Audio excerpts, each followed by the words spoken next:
All right, today we're diving into a mystery that's absolutely fascinating, one that sits right at the intersection of ancient wisdom and modern neuroscience. We're talking about the third eye. I mean, what if I told you that for literally thousands of years, mystics and sages weren't just talking about a myth? What if they were describing something real, a hidden center of intuition, a gateway to a higher awareness? And get this, what if today, our top neuroscientists, armed with the most advanced technology, are exploring that very same idea, just from a completely different angle? Let's jump in and see. So, to really get this, we have to start where it all began, in the ancient spiritual traditions of the East. This is where this inner eye was first given a name and, well, a specific location. It's called the Ajna Chakra. In Sanskrit, the word Ajna means something like to command or to perceive. Now, this isn't about seeing with our two physical eyes. This is all about a deeper, more intuitive kind of perception, the very center of our inner wisdom and insight. And its location? Right here, between the eyebrows. According to the ancient texts, when this chakra is activated, it unlocks this incredible, heightened perception, an ability to see beyond the curtain of everyday life and connect with a deeper truth. You see this powerful symbolism in Hinduism, especially with Lord Shiva, who's famously shown with a third eye right on his forehead. And it's not some kind of evil eye, quite the opposite. It's an eye of profound knowledge with the power to destroy ignorance. That dot, the tilaka, that you see worn on the forehead, that's a direct nod to this spiritual eye. So this leads us to the big question, right?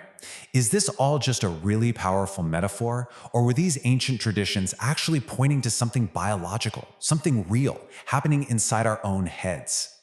Well, a really unexpected clue pops up from 17th century France, from the mind of a philosopher who, believe it or not, made a startlingly similar claim. And that philosopher was René Descartes. See, he was obsessed with this problem. How does our non-physical mind, our consciousness, connect with our physical body? He figured they had to meet somewhere, and he pinpointed one single tiny structure deep in the brain as the principal seat of the soul. And here it is. This is the aha moment. On the left, you've got the spiritual location of the Ajna Chakra, and on the right, the anatomical location of the pineal gland, the exact same structure Descartes identified. I mean, look at that. Their placement is practically identical. So is that just a wild coincidence, or was this an ancient observation of our own anatomy? Now, from a scientific standpoint, we know the pineal gland is this tiny rice-sized organ that pumps out melatonin to regulate our sleep-wake cycles. And crucially, it's super responsive to light. Now, science definitely does not say it's a spiritual eye, but its central location and sensitivity to light make for a fascinating parallel to all that ancient wisdom. Okay, let's fast forward to the modern brain. Today, neuroscience is exploring that very same inner knowing that the Ajna Chakra represents. They just use a different word for it: intuition. So, what exactly is intuition from a scientific perspective? Well, it's not some kind of magic. It's the brain's incredible, mind-boggling ability to process huge amounts of information, patterns, memories, subtle cues, way faster than our conscious mind can even register. That gut feeling? It's basically your brain doing high-speed data crunching. And intuition isn't just one spot in the brain. It's a whole network. You've got the thalamus acting like a central hub, pulling in sensory data.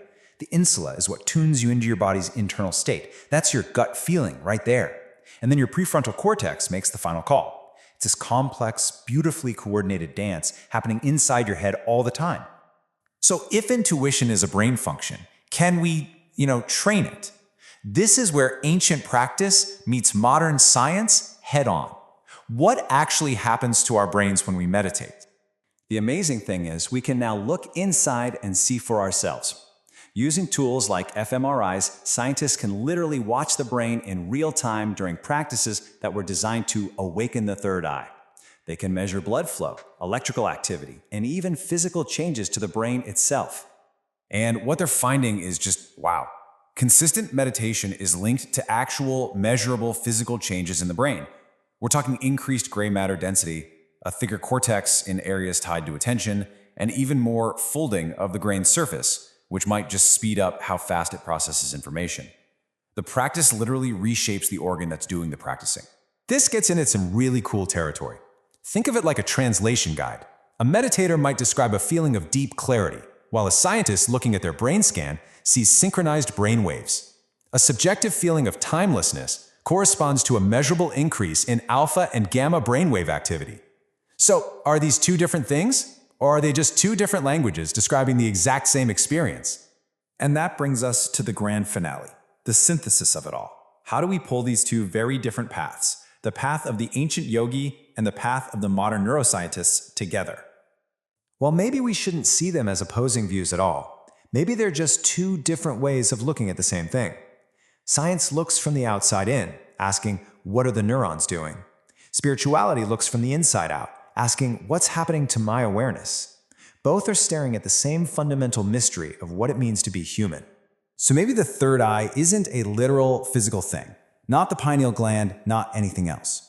Perhaps it's a metaphor for an ability, an awakening of our perception, a sharpening of our intuition, the capacity to see the world and ourselves with a whole lot more clarity.